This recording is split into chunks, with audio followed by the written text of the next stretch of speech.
Hello, Ashley. It's good to see you today. How are Nice to you? see you, Miss Cooper. I'm doing great. That's good. So, the last time we met, we kind of went over the psychoeducation in relation to the traumas you've experienced. Did you have any questions about what we covered? I think everything is self-explanatory for now. If I have questions later, can I interject and ask you? Yes. So, before we get started today, did you have anything about your week that you wanted to kind of get out or share, or anything that we needed to process through? Just seeking services. I know sometimes like it's not in your hands, but sometimes I just don't know how to explain myself. And so with me going through everything that I'm going through, sometimes I know I can get short tempered. And so just some things kind of angered me. And I just didn't know how to feel or what. So So, what are some of the things that you feel had angered you? just the way people talk to me, me trying to receive services, the way people respond to me, like I'm not trying to do anything and I really am. So I just get frustrated at times, and me going through my PTSD and depression is just it kind of weighs on me. Okay, and I can see how that can happen. And I'm sorry that you are having to deal with these situations, especially when the services out here that are to help you, right? So today, hopefully, we can learn or identify some of those coping mechanisms that we could use in times like that. Okay. Because today we will be talking about ways that our body experiences stress. Like, what are those warning signs as far as when we begin to feel angry or frustrated, sad, or even happy, right? And then what are some of those things that trigger us in which it causes us to either think irrationally or respond in an irrational manner, meaning take our anger out on others. Mm-hmm. Does that make sense? Yeah. Okay. So today, I just kind of wanted to go over some of our strengths and some of our positive traits because I know with the background that you have, sometimes other people can put stuff on us. And the more we think of those negative statements or those negative things that they bring to us, it can cause us to feel kind of down within ourselves, right? Or we take on those thoughts, kind of similar to how you just communicated that people have been treating you, right? So, a part of that is we identify our positive strengths and qualities within ourselves. And these things we can turn into those positive affirmation statements or that positive self talk that we say to ourselves when people are trying to put us down or let us down. And they can help uplift us. Okay. So, and I know it looks pretty short right now, but once we get into it, you'll know exactly what we're doing. So, what are some things that you feel like you are really good at? Things that I am really good at as far as being a parent or going like I know I'm a good learner. Okay, so you could put down I'm a good learner. And I heard you mention you were a good parent. So you consider yourself as being a good parent as well? So you can list that. I think so. Anything else? Um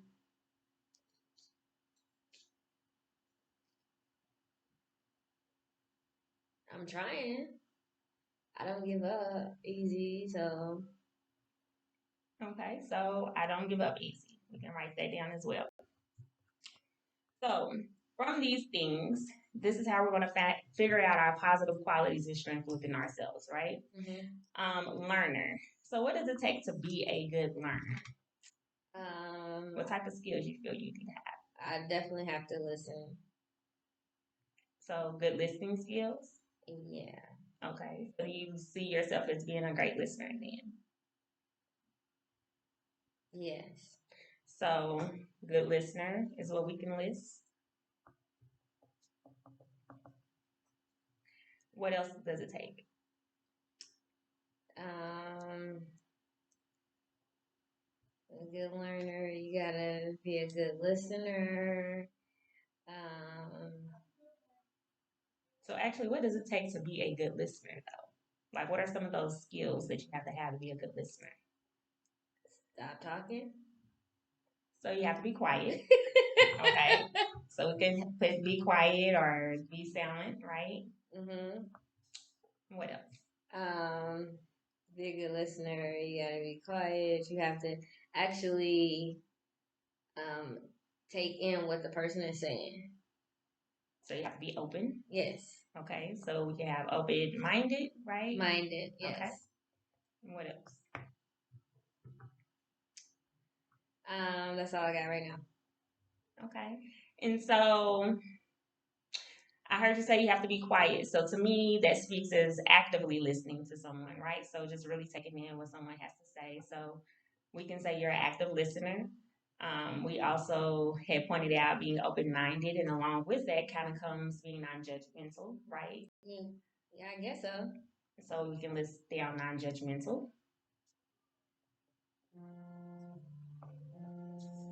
And what, as far as being a great parent, what type of skills and qualities does it take to be a good parent? Well, I definitely have to be in tune with my kids. So, what do you mean by that? Like, just as far as their emotions and stuff like that. As a parent, you have to think about your kids' emotions versus you just by yourself. You just by yourself. So that would take a little bit of selflessness, right? Yeah. So not being selfish. So you could put selfless. What else does it take?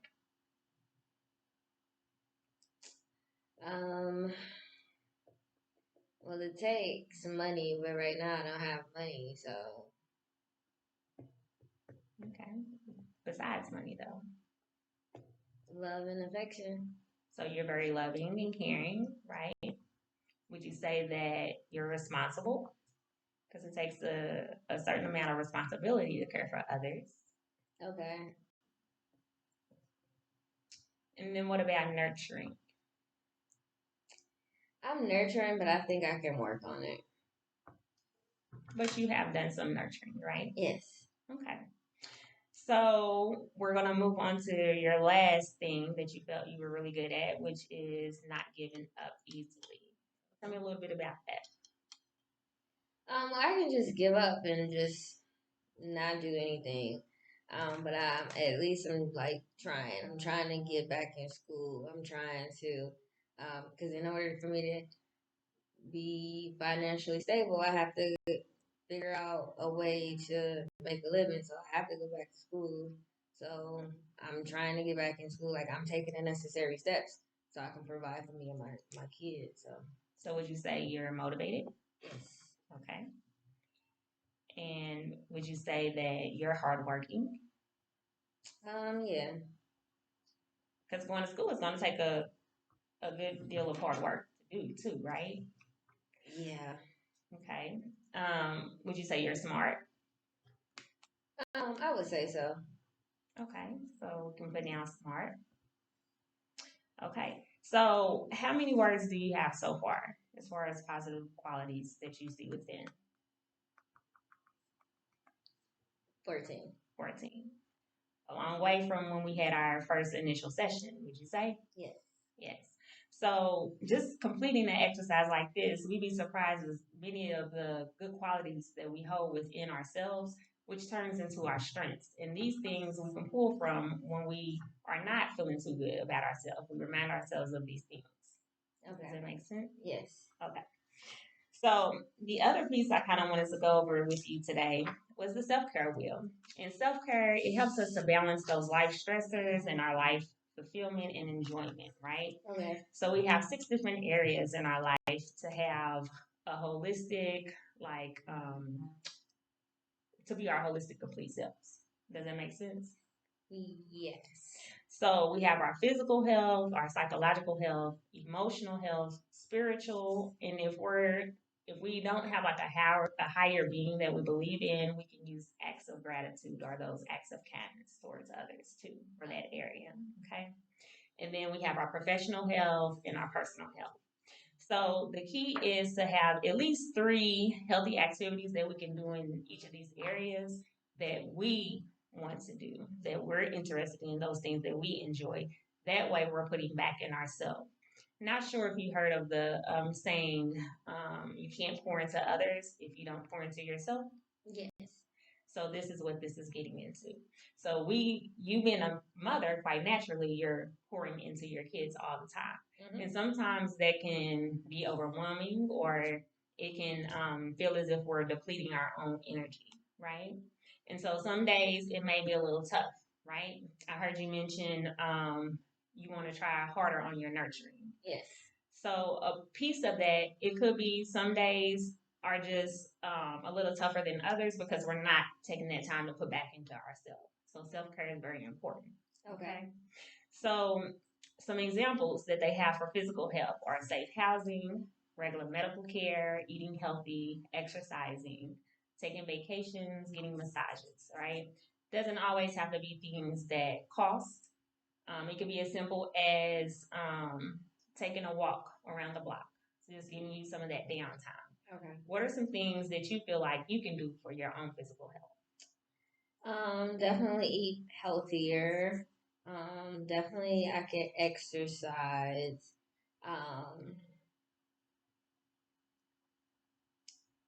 And ask for a kiss from my kids.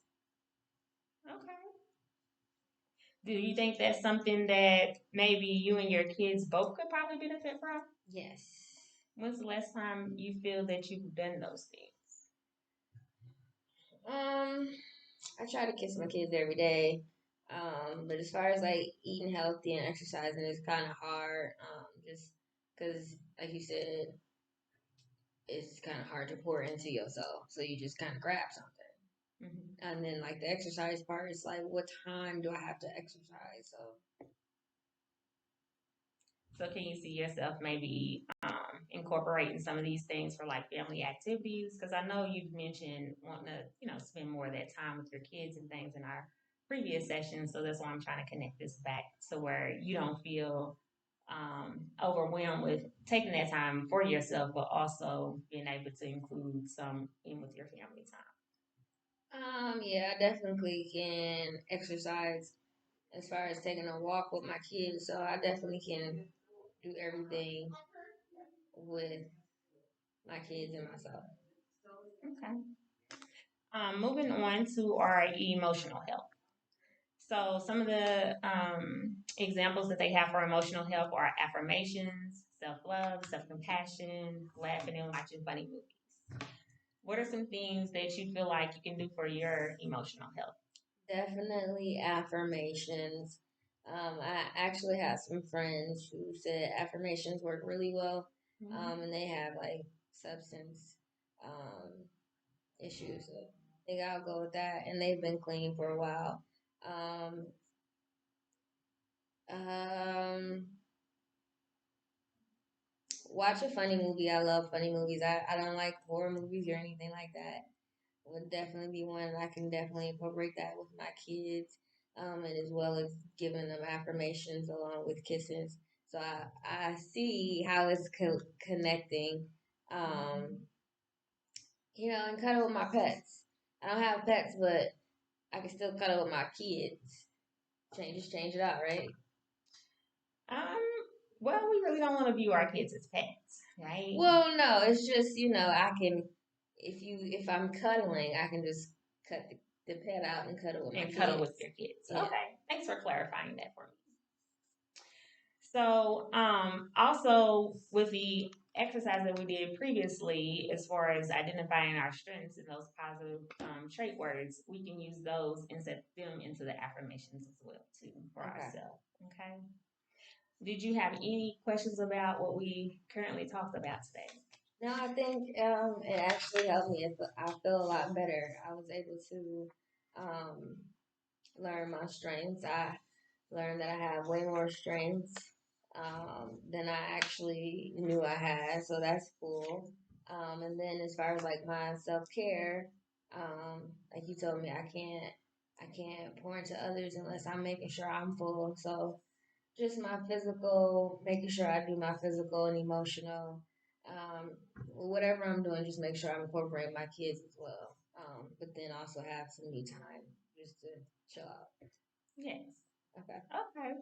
Well, now we're gonna move on into identifying our body's warning signs, right? So that Okay. we are able to calm and relax ourselves.